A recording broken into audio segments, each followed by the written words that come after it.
ఈ సభలో ఎవరైనా రెడ్డోళ్ళు వెలుమోళ్ళు ఉంటే దయచేసి బయటికి వెళ్ళండి. ఇలా ఉండాల్సింది నా బీసీలు, నా ఎస్సీలు, నా ఎస్టీలు, నా మైనారిటీలు మాత్రమే ఉండాలి. నా సోదరులు మాత్రమే ఉండాలి. ఇలా ఇది మా సభ.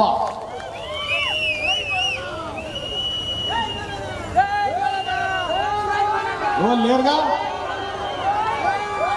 రైట్. పొద్దుగల నేను నల్లగొండలో ప్రచారం చేస్తున్న సందర్భంలో ఒక అమ్మ మాకు గుడి కావాలి సార్ అని అడిగింది. ఎందుకమ్మా అంటే గుడి ఉంటే ఇంకా ఊగుకోవచ్చు అని చెప్తుంది. సిగమూగుడేమో.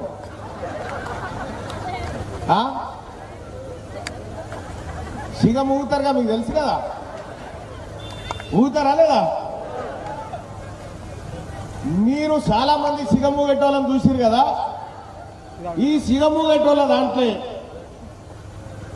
ఒక్క రెడ్డి ఆమె సిగం ఊగగా చూసిరా మీరు? ఒక్క వెలమామ సిగం ఊగగా చూసిరా? ఎవరన్నా గట్లే చూడకపోతే చేయలేమంటే చూడలేదని చెప్పురి. కరెక్టేనా? అందుకే వాళ్ళని నీకు విలువలేదు. ఇది మనది. ఇక్కడ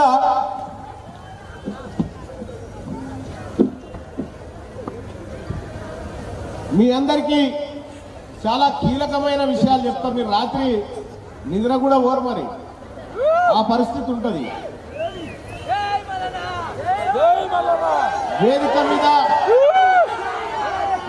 వేదిక మీద ఆసీనులైనటువంటి సూర్యాపేట జిల్లా తెలంగాణ రాజ్యాధికార పార్టీ అధ్యక్షులైనటువంటి మామిడి అంజయ్య గారికి, అలాగే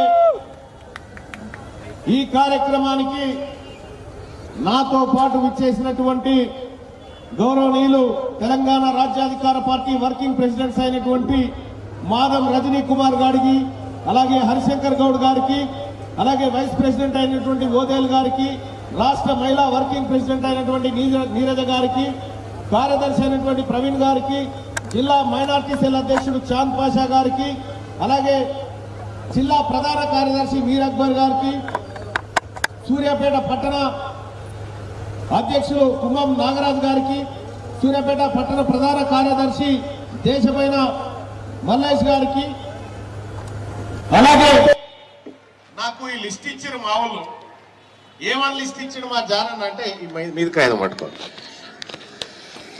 తెలంగాణ రాజ్యాధికార పార్టీ నుంచి పోటీ చేస్తున్న అభ్యర్థుల లిస్టు.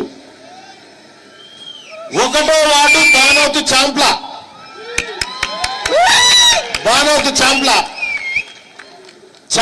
పక్కకి ఏం రాసిరంటే డిగ్రీ అని రాసిరు, డిగ్రీ చదువుకున్నాడని.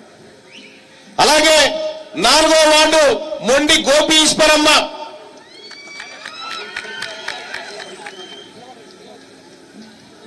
ఆయన గోపి ఈశ్వరమ్మ గారిది ఇంటర్మీడియట్. గట్టు గోపి గారికి డిగ్రీ, బొల్లెద్దు అనిత మురళి గారికి MA LLB, ఏసబైన మమతా మల్లేష్ గారు ఇంటర్,